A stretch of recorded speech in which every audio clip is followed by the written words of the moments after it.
আসসালামু আলাইকুম, আশা করি আল্লাহর রহমতে সকলে ভালো আছেন। তো আজকের এই ভিডিওতে আমি মূলত দেখাবো পেওনিয়ার থেকে আমরা যখন পে আউট করি বা উইথড্র করি সেক্ষেত্রে কিভাবে আমরা গভ ইন্টেন্সিভ এবং কি ডলারের হাই প্রাইসটা পেতে পারি সে বিষয়ে একটা ধারণা আপনাদেরকে দেবো। তো নর্মালি আমাদের পেওনিয়ার ইউজ করতে হয় বিভিন্ন কারণে, অর্থাৎ বিভিন্ন ক্লায়েন্ট পেমেন্টের ক্ষেত্রে, ফাইবার থেকে উইথড্র, আপওয়ার্ক থেকে উইথড্র সহ বিভিন্ন কাজে কিন্তু আমরা আসলে পেওনিয়ারটি ইউজ করে থাকি। তো এইখানে আমরা যে জিনিসগুলো দেখতে পাই, দেখেন আমি যদি আজকে আমি এখানে উইথড্র করি, আমার যে বর্তমান ব্যালেন্স এখন $85। তো এটা যদি আমি উইথড্র করতে চাই, দেখেন উইথড্র অ্যান্ড ট্রান্সফার করি, সেক্ষেত্রে উইথড্রয়াল ব্যাংক, এখানে আমার একটা ব্যাংক অলরেডি অ্যাড করা সেটাতে নাই। সেক্ষেত্রে আমি একটু চেষ্টা একটা দেখাই, সেটা হলো পে। ওকে, আমরা পে তে দিচ্ছি, এখানে আমি পে অন আর রেসিপিয়েন্ট ব্যাংক এটা যদি দিই সেক্ষেত্রে আমরা এখানে আমাদের ব্যাংক দেখতে পাবো। ঠিক আছে। তো সাপোজ আমি বাংলাদেশে কোনো ব্যাংকে যদি আমি উইথড্র করতে চাই অথবা পেমেন্ট করতে চাই, সেক্ষেত্রে যে প্রাইসটা দেখতে পাবো, আমি উইথড্র ব্যালেন্স করি সেক্ষেত্রে 50। ওকে। তো এটার যে প্রাইস গুলো আমরা দেখতে পাচ্ছি এখানে, $50 বিপরীতে আমাকে 5,764 টাকা, অর্থাৎ $1 বিপরীতে তারা আমাকে প্রাইস দিচ্ছে 115 টাকা 28 পয়সা, অর্থাৎ 115 টাকা সামথিং এক্সচেঞ্জ রেট হিসাবে তারা আমাকে পেমেন্ট করতেছে। তো এটা আসলে আমরা আসলে হ্যাপি না, কারণ হলো আজকে দেখেন আমরা যদি এখানে দেখি ইউএসডি বিডিটি, আমরা যদি এখানে একটু দেখি তাহলে 119.45 টাকা আমরা দেখতে পাচ্ছি বাংলাদেশি টাকা। ঠিক আছে। তো এটা সার্বিকভাবে আমরা আর কি আসলে ক্ষতিগ্রস্ত। পাশাপাশি এখানে আমরা এখানে দেখেন মানে তাদের কনভার্সেশন ফি, এই ফি ওই ফি বিভিন্ন ফিটি দেখায়, কিন্তু আসলে বাস্তবিক ক্ষেত্রে এই ডলারটা আমাদের প্রোভাইড করতেছে এই টাকাটা। তো এখন আমরা এটাকে আমরা কেউ ইনক্রিজ করতে পারি, পাশাপাশি গভট ইন্টেন্সিভ পেতে পারি। আমরা জানি যে আসলে পেওনার থেকে কোনো ধরনের গ্যাপ গভট ইন্টেন্সিভ আমরা পাই না উইথড্র করলে। তো এটা আমি বিভিন্ন ভাবে ট্রাই করে আমি বেশ কয়েকটা জিনিসের কনফার্ম হলাম যে আপনি আসলে করতে পারেন। তো এটার বিকল্প হিসাবে, হ্যাঁ, আমরা যেটা করতে পারি, আমি দেখেন আমি যদি এখানে রিসিপিয়েন্ট ব্যাংক আছে যেটা হলো ব্যাঙ্গর সেভিং ব্যাংক, আমি অলরেডি একটা ব্যাংক ইউজ করছি যেটা হলো বাংলাদেশি ব্যাংক না, এটা হলো এলিভেট পে। ওকে, এলিভেট পে, এটা দেখেন এখানে পেপাল থেকে আসতেছে, পেওনিয়ার থেকে আসতেছে, ওয়াইজ, আপওয়ার্ক, আরো ফ্রিল্যান্সার, ফ্রিল্যান্সার এরকম আরো অনেক কিছু থেকে পেমেন্ট করতেছে। তো এটা মূলত আপনাকে এলিভেট পে যদি আপনাকে দেয়, এলিভেট পে থেকে আপনি রেট পাবেন, দেখেন এখানে এখানে পাচ্ছেন ইউএসডি 500 ইউএসডি। আমরা যদি 1 ইউএসডি দিয়ে দেখি, আচ্ছা সর্বনিম্ন 3 দিয়ে দেখা যাবে। আচ্ছা যাই হোক, আমরা এখানে দেখেন প্রাইস পাচ্ছি প্রায় 119 টাকা 13 পয়সা। সো লাইভ রেট এখানে $1 বিপরীতে আমরা দেখতে পাচ্ছি 119 টাকা 13 পয়সা। আর পিওনিয়ারে আমরা যেটা দেখতে পাচ্ছি 115 টাকা। তো পার্থক্যটা কি দেখেন, এখানে আমরা যদি দেখি $50 বিপরীতে আমরা পাচ্ছি এখানে কত, অনলি ফর 5,764 টাকা। আর এখানে যদি আমরা $50 বিপরীতে দেখি সেই ক্ষেত্রে আমরা কি পাচ্ছি, 5,777 টাকা।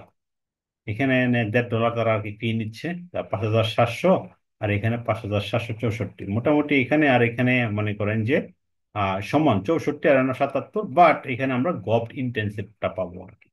ঠিক আছে, এখানে আমরা গভট ইন্টেন্সিভটা পাচ্ছি। আরো আরেকটা বিষয় হলো, যদি আপনি ওয়াইজ এর মাধ্যমে পারবেন, ওয়াইজে যদি আপনি $50 বিপরীতে দেখেন, এখানেও আপনি পাবেন প্রায় 5,400। এখানে তাদের ফিটি আছে তো একটু বেশি হয়ে যায়, সেক্ষেত্রে আপনি এখানে একটু কম পাবেন ওয়াইজ এর মাধ্যমে। তো এখানে ওয়াইজ থেকে দিলে আরেকটা সুবিধা কি, গভট ইনসেনটিভটা পাবেন। তো এই যে ছোট ছোট ব্যালেন্স, এটার জন্য না করাই বেটার। আমি যদি এখন এখানে 500 করি সেই ক্ষেত্রে কিন্তু আমি এখানে ভালো একটা অ্যামাউন্ট পাবো, কারণ এখানে ওভারঅল ফি মাত্র এখানে $8, বাট আমি এখানে পাচ্ছি প্রায় 58,500 ডলারের বিপরীতে। তো এখানেও যদি আমরা 500 দেখি, এখানেও প্রায় 59,000, 59,000। আর এখানে যদি আমরা যদি এখানে 500 দেখি, যদি এখানে কম দেখাচ্ছে, তো আমরা যদি একটু ক্যালকুলেট করি সেই ক্ষেত্রে 100, এটা যদি আমরা ক্যালকুলেট করি, ওকে, সো আমরা এটা এখানে ক্যালকুলেট করি, 115 ইন্টু হলো 500। ওকে, তো এখানে 57,640 এটা হলো অরিজিনাল রেট। আর এখানে পাচ্ছি আমরা অলরেডি পাচ্ছি 58,700, এখানে 59,300। তো অলরেডি এখানে 2 থেকে 2,000 3,000 বেশি, পাশাপাশি হলো আপনি পাচ্ছেন ওভারঅল এইখানে গভট ইন্টেন্সিভ, যেটা 2.2 2.5% আর কি মোটামুটি। আপনি এখানে প্রায় 59,000-এর মধ্যে প্রায় 1,500 থেকে 2,000 টাকা আপনি আরো এক্সট্রা পাওয়া যাচ্ছে। তো এইটা হলো মূলত বিষয়। তো এটা আমরা কিভাবে করব, ঠিক আছে? এটা করার জন্য আমরা প্রথমেই চলে যদি যাই আমাদের এখানে, তো এখানে আপনি একটু ব্যাংক অ্যাড করবেন। কিভাবে অ্যাড করবেন? এখানে দেখেন manage recipient bank. Manage recipient bank add করলে এখানে প্রায় 250 ব্যাংক আপনি অ্যাড করতে পারবেন। ঠিক আছে, 250 ব্যাংক কিন্তু আপনি এখানে অ্যাড করতে পারবেন। এখানে আমি দেখেন Bangladeshi bank, Dutch Bangla bank, তারপর ব্যাংকার সেভিং ব্যাংক, এলিভেট পে। এখানে যদি আরো অ্যাড করতে চাই, আমার পে, আমার ওয়াইজ অ্যাকাউন্ট অ্যাড করতে পারবো। এখানে ওয়াইজ অ্যাকাউন্ট অ্যাড করতে পারবো। তারপরে আপনি অনেক অ্যাকাউন্ট কিন্তু অ্যাড করতে পারবেন। রিসিপিয়েন্ট এখানে প্রায় 250 ব্যাংক কিন্তু আপনি অ্যাড করতে পারবেন। Single, multiple. আমি সিঙ্গেল যদি অ্যাড করি, সেখানে আপনার কোন দেশি পার্সোনাল না বিজনেস, আমি পার্সোনাল দিব। বাংলাদেশি ব্যাংক হলে বাংলাদেশ, তবে যে বিডিটি হলে বিডিটি, ইউএসডি হলে ইউএসডি। আপনি যে কোনো দেশের যে কোনো ব্যাংক কিন্তু অ্যাড করতে পারবেন। নেক্সট করলেন, তারপরে এখানে আপনার ফোন নাম্বার দিবেন, ইমেল দিবেন, সবকিছু দিবেন, তারপর ব্যাংক অ্যাকাউন্ট দিয়ে ব্যাংক অ্যাকাউন্ট দিবেন। 30 মিনিটের মধ্যে আপনার অ্যাকাউন্টটা এখানে অ্যাক্টিভ হয়ে যাবে। অ্যাক্টিভ হওয়ার পর আপনি চাইলে এখান থেকে আপনি চাইলে উইথড্র করতে পারবেন। তো আমরা একটা উইথড্র আজকে করব, দেখি আমরা এটা কোথায় করতে পারি। তো পে রিসিপিয়েন্ট ব্যাংক, আমার অলরেডি একটা ব্যাংক অ্যাড করা আছে, যেটা হলো ব্যাংকর সেভিং ব্যাংক। এই ব্যাংকে আমি ট্রান্সফার করবো, মেক পেমেন্ট করে দিলাম। মেক পেমেন্ট করার পর এখানে বলতেছি কোন ব্যালেন্স দেবো আমি। হ্যাঁ, আমি এখানে ইউএসডি ব্যালেন্স দিচ্ছি। ইউএসডি ব্যালেন্স আমি যদি এখানে আমার অবশিষ্ট ব্যালেন্স 50, আমি এটাকে ট্রান্সফার করতেছি রিসিপিয়েন্ট গেট 48.5, অর্থাৎ আমার ওই ব্যাংকে 1.50 ডলার ফি কাটবে, তারপর চলে আসবে ব্যাঙ্গর সেভিং এ। ঠিক আছে, একদম ইজিলি ওয়েতে আপনি দিতে পারবেন। ঠিক আছে, তো এইভাবে দেওয়ার পর এখানে আপনি একটা রেফারেন্স দিবেন, এখানে রিভিউ করবেন। রিভিউ করে আপনার যদি সবকিছু ঠিকঠাক থাকে, তাহলে কিন্তু আপনি আপনার ব্যাংক হোল্ডার নেম, তারপরে ফি, তারপর রিসিপিয়েন্ট গেট কত গেট করবেন, তারপর ইউএল পায় মোটামুটি একটু দিলে আপনি পেয়ে দিলে আপনি পেয়ে যাবেন। তো এইভাবে চাইলে আপনি কিন্তু আপনার গভ ইন্টেন্সিভ নিতে পারবেন। তবে ইয়া থাকবে, যেটা হলো আপনার ছোট ব্যালেন্স, এটা 50, 60, 100, 200 ডলার এখানে না দেওয়াই ভালো, কারণ ওভারঅল তাদেরও একটা ফি আছে। ওই ফি কাটার পর কিন্তু আপনি দিন রাতে সমান পেয়ে যাবেন। সেই ক্ষেত্রে আপনি কি করতে পারেন, বড় ব্যালেন্স হলে, লাইক 4 ডিজিট এরকম হইলে কিন্তু আপনার ওভারঅল কিন্তু এই ওয়াইজ এর মাধ্যমে অথবা এলিভেট পে এর মাধ্যমে যদি উইথড্র করেন, সেক্ষেত্রে কিন্তু আপনি ভালো একটা রেট পেয়ে যাচ্ছেন।